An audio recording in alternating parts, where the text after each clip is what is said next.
Hey everyone, welcome back and happy Monday. I keep on thinking it's Wednesday. This is going to be another big week for us. I did want to apologize now that we didn't have hot, messy topics. I said this in an earlier video, but unfortunately, there wasn't enough other than Vanderpump Rules. And I was like, we can save that for Wednesday and make a bomb ass live as opposed to doing it today and then just revisiting it on Wednesday. So I know that we love the live chats and everything, but I did want to apologize. However, we have many other videos, just like this one on both Up and Adam channel 1 and 2. And this one is Vanderpump Rules again. It just doesn't stop. Well, technically the Valley. So before we jump in, you guys know how this works. If you have not already, go ahead, smash that like button. If you're not subscribed, get subscribed. Don't forget to hit that notification bell and let's jump right in.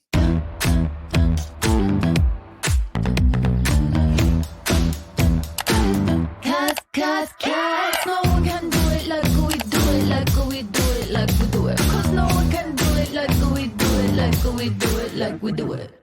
All right, guys. So I feel like we've been talking about Vanderpump Rules in the Valley for quite some time, and it's not stopping anytime soon.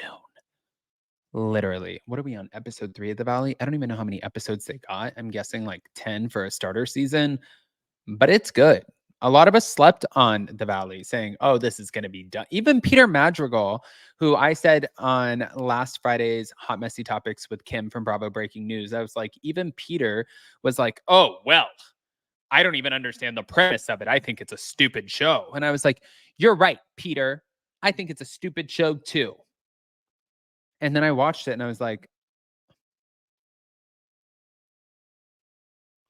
I'm sorry, Peter. I think you're bitter.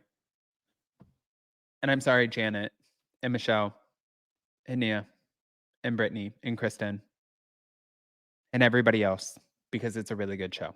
So that's how I felt. I can't apologize now. I can't keep flip-flopping. Now, back to it. Thank you to Reality Blurb. Kristen Doute offered an update on her friendship with Katie Maloney during an episode of her podcast last week. Now, while also looking back on her former friendship with Joe Winberg and reacting to Joe being bullied by her Vanderpump Rules castmates, Kristen admitted that she and Katie aren't as close as they once were and suggested that Katie has also distanced herself from her co-stars. I do want to add to this.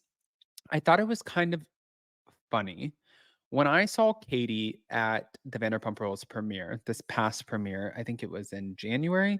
She was only with Dana, I believe. Sheena was in her own section. Some of the other girls were in their own section.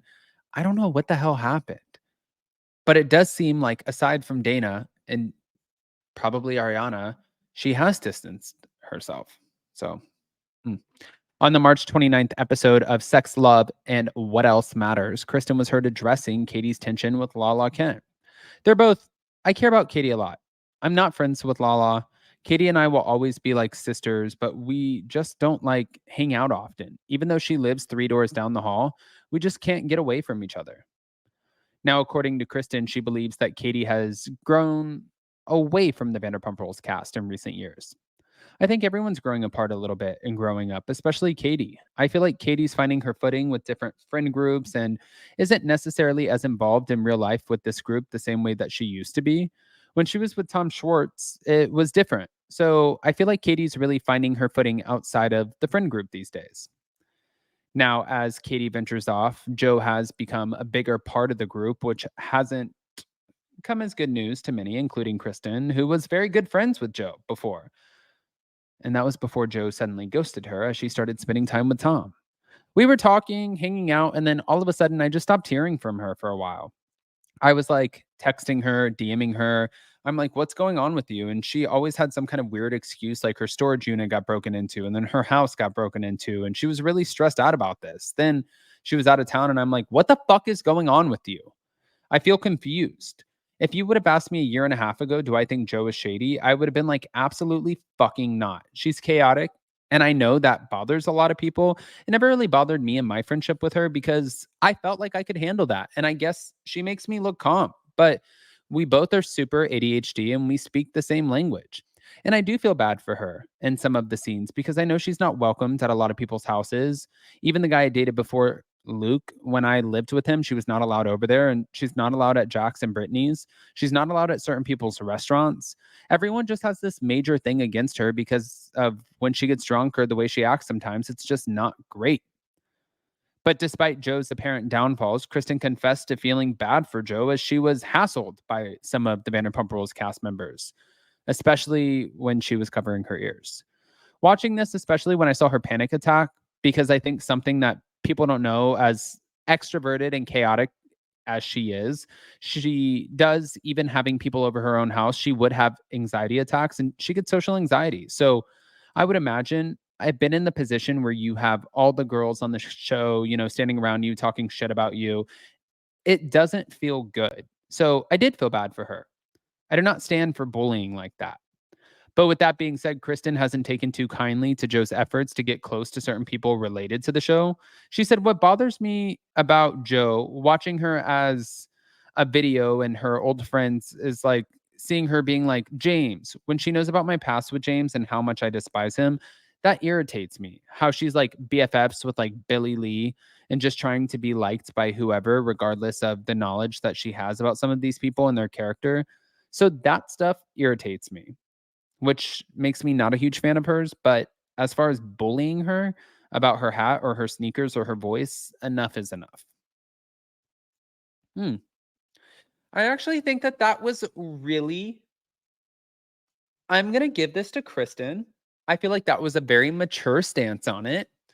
And I know for a while, a lot of people said that they felt like Joe was trying to befriend Tom Schwartz and Kristen and Katie and all of these people in order to get onto the show, which, congratulations, girl. If that was exactly what you were trying to do, you did it. You got onto the show. But the show for her ended up being a shit show because you don't know what you don't know until you learn it. And when you go into a situation like this, where people are very well versed in having the cameras around them, they've had the cameras around them for years.